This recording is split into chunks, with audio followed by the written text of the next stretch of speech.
பொதுவாகவே கருப்பு அப்படிங்கிறது எல்லாருக்குமே பிடிக்கும். இந்த மைக் மாதிரி, நான் போட்டுக்க சட்டை மாதிரி, கருப்பு அப்படின்னாலே ஆண் பெண் 2 பேருக்கும் பிடிக்கும். ஒரு புத்தகமும் கருப்பா இருந்தா எப்படி இருக்கும் அப்படிங்கிற மாதிரி நான் ஆச்சரியப்பட்டு பார்த்த ஒரு அழகான டிசைன் புத்தகம் தான் இந்த புத்தகம். சமீபத்தில் இரவி பப்ளிகேஷன் சார்பா சில புத்தகங்கள் விமர்சனத்துக்கு அனுப்புறாங்க. அதுல ஒரு புத்தகம் தான் மலை காதல் வெயில் பிரிவு அப்படிங்கிற புத்தகம். பிராங்க்லின் ஏஜே அப்படிங்கிற ஒரு ஆசிரியர் எழுதுற புத்தகம். இந்த புத்தகம் முழுக்க முழுக்க கவிதை. இந்த புத்தகத்தை படிக்கிறதுக்கு நல்லா சொல்லி அப்படி முக்கியமான விஷயம் இந்த புத்தகத்தோட டிசைன் அவ்வளோ அழகா இருக்குது. இந்த புத்தகத்துக்கு தலைப்புக்கு ஏற்ற மாதிரி ரொம்ப ஸ்ட்ராங்கான அட்டை, கருப்பு கலர்லாம் பேப்பர் வச்சு அந்த தலைப்பை வெள்ளை கலர்ல கொடுத்து அதை பார்க்கும் போதே அழகா படிக்க நம்ம கண்டிப்பா அப்படிங்கிற மாதிரி தான் தோணுச்சு.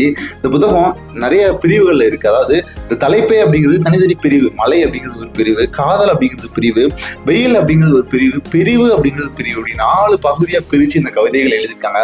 இந்த கவிதைகள்லாம் நான் படிச்சுட்டு இருக்கேன். உண்மையில இந்த கவிதையை படிக்கும்போது மழையும் வெயிலும் காதலும் என்னை எப்படி பாடாப்படுத்துது அப்படிங்கிறத பொறுத்து இருந்து பார்க்கலாம். அடுத்த வீடியோல இந்த புத்தகம் எப்படி இருக்கு அப்படிங்கிறத சொல்றேன். வெயிட் பண்ணுங்க.